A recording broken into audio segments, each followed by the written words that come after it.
9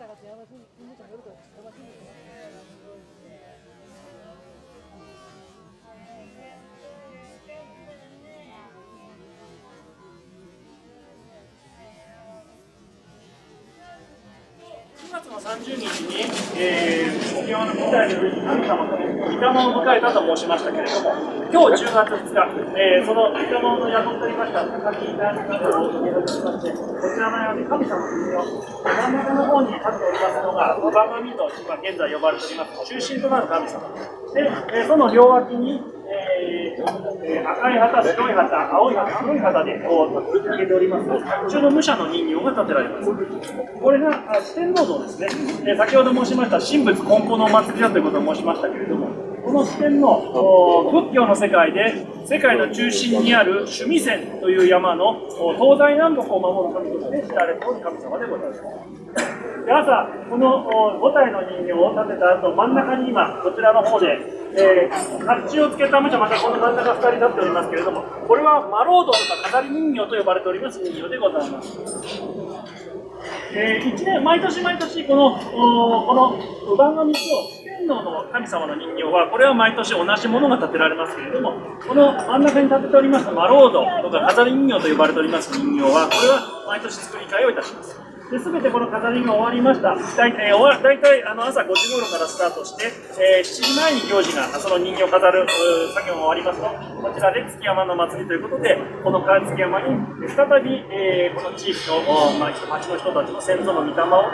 にお祭りを見守っていただくというお祭りの祈りが捧げられます。で、この築山、もともといろんな意味があると言われておりますけれども、まず一つがこの築山自体、神を臨時の場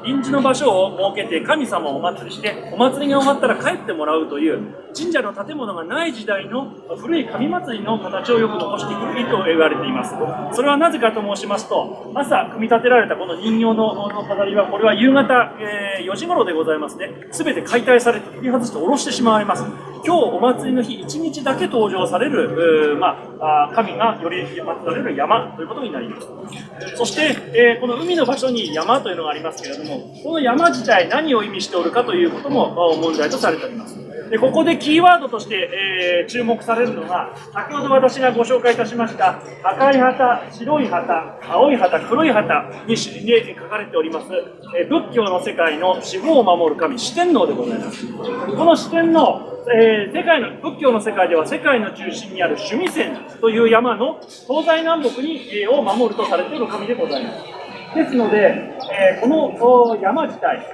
ただの山ではなくて、仏教の世界で中心にある須弥山を模した山ということが言うことができます。ですので、今日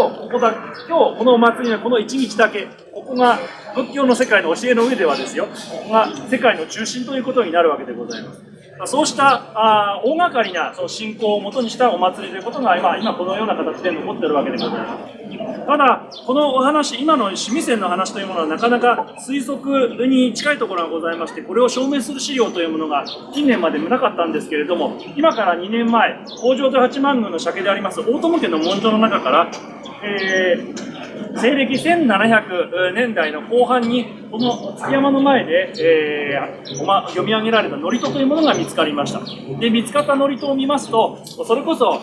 日本の神様神道ですね、あと仏教に説かれている今ほど申しました四天王とかの神々、あと陰陽道、中国で発展してみた陰陽道の神々、そうしたような神々何万という柱の神々がこの築山により集まってお祭りを受けてくださいという祝詞の中身になっておりました。ですので、神仏の混交した行事ということと合わせて、ということで、こちらに、当時、仏教における世界観というものが一般的に広がっておりましたので、仏教の世界の中心にある神明をこの日だけ祭りの場に設けることで、この祭り、祭りの中心となるこの神明を模した祭壇を設けて神を祀ったという行事であるというふうに知られているということが分かってきております。ちなみにですね、こちら四天王のお像とか中心になります乳母神のお像は面がつけてございます。これは神面、神様のお面でございます。ですので、普段神社の神楽とかで使うものではなくて、この日この時のためだけに使われております面でして、江戸時代はご本殿にご神体と一緒にお祭りになりとったという記録も残されております。ちなみに面自体、一番古いもので、一番赤い旗がついております、増長天の面でございます。これは今、複製をつけておりますけれども、こちらのお面、本物の面は射水市港博物館に保管してございますが、室町時代に遡る面が作られております。実際にこの月山行事、いつから始まったかということについては、言い伝えなどでいろいろ記録があるんですけれども、江戸時代にこの北条の町の人々が加賀藩、この地を治めていた加賀藩に提出した資料によると、それこそ戦国時代に最高、それまで以前あったものが戦国時代の騒乱で途絶えてしまっていたので、戦国時代の天正年間にこの北条図を治めていた神保氏によって月山行事も再興されたということが報告されております。藩に対してあまり偽った報告は出せない、という時代でございますので、実際に月山時代、まさに戦国や室町時代まで遡る行事であったろう、実際使われているお面もそうしたお面でございますので、そうした行事であっただろうということが伺われます。そしてこの月山行事自体ですが、富山県ではこの北条図のみではございません。高岡市の二上にございます二上射水神社でもこの月山行事、毎年春4月の23日でございますが、行われております。であちらはただ江戸時代の記録には趣味線ではなくて、中国の陰陽道や道教に出てくる蓬莱山を模したものであるということが加賀藩の報告に出されておりますので、少し趣が違った思想、宗教観のもとに作られておったのではないかと言われております。ただ現在この二上の射水神社の月山というのは、実は昭和の半ばにございましたジェーン台風の関係で二上射水神社の月山の祭壇が壊れてしまったので、こちらの北条図の形を模して現在は再興されております。ですのでまた来年春4月、二上の射水神社の月山ご覧いただければ、よく似た形だなっていうのが気がついていただけるかと思いますので、また見に行っていただければと思います。そして今ほどは申しましたけど、真ん中に飾り人形という話をいたしました。マロードですね。マロードとか飾り人形と呼ばれている人形があるというふうに申しました。でこちらの方については江戸時代後期に初めて登場いたします。でこの、マロード飾り人形というのはどういう意味やものかと申しますと、歴史的な物語の一場面を人形としてかたどってここに飾るというものでございます。でこの飾りますテーマというのは毎年、変えられることになっておりまして、今年は地元の歴史ゆかりの人物を取り上げて、テーマで変えるということになっております。今年は戦国時代にこの北条図港を支配しておりました北条図上の城主であります神保長信という人が仕えておりました越中の国の守護、越中の国のお侍を管理いたします一番偉い武士でございますけれども、その武士の神保者の家来家老にあたるんですが、この、越中守護でありました畠山家というところの家督争い、要は跡継ぎ争いの揉め事の中で、この北条図城主の神保長信という人が京都に、行って、当時京都には室町幕府、全国を支配いたします室町幕府がありますけれども、その室町幕府のお膝元でございます京都に越中の兵を率いていって、この畠山家の跡継ぎ争いを解決するために、武力で解決しようということで、室町将軍御所のすぐそばにございました現在上御陵神社と申しております神社の森に立てこもって、戦を始めたというその一場面を今回は表しておられます。右側が神保刀を売りましておりますのが神保の畠山家の守護代でございます神保長信でございますね。真ん中に丸に縦の2つ引き両、縦2つ引き両は神保家の家紋でございます。横に座っておりまして夢を持っておりますのがその主君でありまして、神保長信が畠山家の当主にとして推薦をいたしました畠山正長という人を表しております。畠山家の方は神保氏に与える神保氏と違って横2つ引き両という両門になっております。で、この畠山家の跡継ぎ争いに北条図城主が飛び出していったという話なんですけれども、ここまででありましたら、いわゆる郷土史の話で終わるんですが、この五稜林で行われた合戦、一般的に五稜林合戦と呼ばれておりますけれども、これはその後、京都で11年間続きます応仁の乱の最初の戦となった戦でございます。で、皆様知っておられるように、応仁の乱というものは、その後、日本の国は動乱で巻き込まれます、戦国時代の一番最初の戦になったわけでございます。言い換えるならば、この神保長信、北条津城主神保長信が京都の五稜林で挙兵したこの五稜林合戦こそ戦国時代の一番最初の合戦ということが言えます。ちょうど来年がこの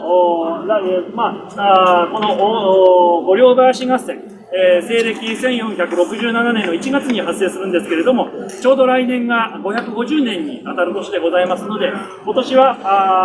八幡宮の方でこちらのテーマを選ばれて、飾り人形を作られました。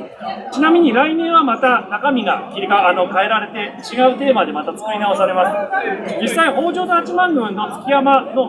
こんなこと言っては変な言い方かもしれませんが、楽しみ方といたしましては、この飾り人形が毎年作り変えられますので、この飾り人形をまた見に来ていただければと思いますし、実際に江戸時代のこ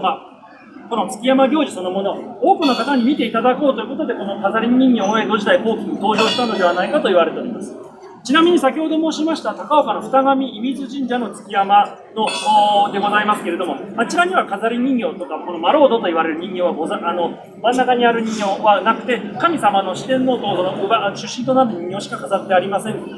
ただ、江戸時代、二神の射水神社の築山では、舞台の上で子供たちが手踊りをしていたという記録が残されております。実際に、山の上で人が踊ったりとか、その上で人形が動くということ自体は、京都の祇園祭でも行われていることでございます。京都の祇園祭は生きたおちもさんがしめ縄切りといいまして、一番スタートの薙刀箱を実っているおちもさんが刀でしめ縄を切るという行事がございますが、他の山を見ると、かつてちごが乗っていたけど、からくり人形に切り替えてしまったというところもございます。確か菊水墨だったと思うんですけれども、実際にいろんな方に見ていただくという工夫の中で、このマロードが登場してきたのではないかと言われております。ですので、今日、この飾り人形を毎年また今日お配りとしますおります資料に、ここずっとの一覧表出ております。射水市の歴史をたどっていくという点でも面白い資料になっておりますので、またご覧をいただければと思います。また、実を言いますと、このマロード飾り人形につきましては、江戸時代は地元の歴史にこだわらず、例えば中国の三国志とか水滸伝といった中国の武将の有名な軍記の戦物語のテーマに取った人形も使われていたという記録が残っております。実際にそうした中国の文化というもの、中国のその古典文化に対する考え方というものは、北条のシニアの引山の中にも、引山に乗る王様人形にも中国の神様や有名な武将が神様として祀られているというところからも共通性があるということが分かっております。ですので、かつては築山、動かない山に車輪がついて引山になったという考え方が一般的に、富山県の引山を説明されることが多かったんですが、どうも北条図はそこまでそう言い切っていいのかどうかというのはちょっとわからない、資料にもなってきております。この辺りにつきましては、現在射水市の方で、この北条の八幡宮の築山とか築山の行事に関する調査というものを進めておりますので、またいろんな資料が出てきたらいろんな形で、もしくはこういう解説会の場でまたご紹介をしていければと思います。ざっとではございますけれども、今回の築山行事について、八幡宮のお祭りと合わせて解説申し上げました。本日はご見学どうもありがとうございました。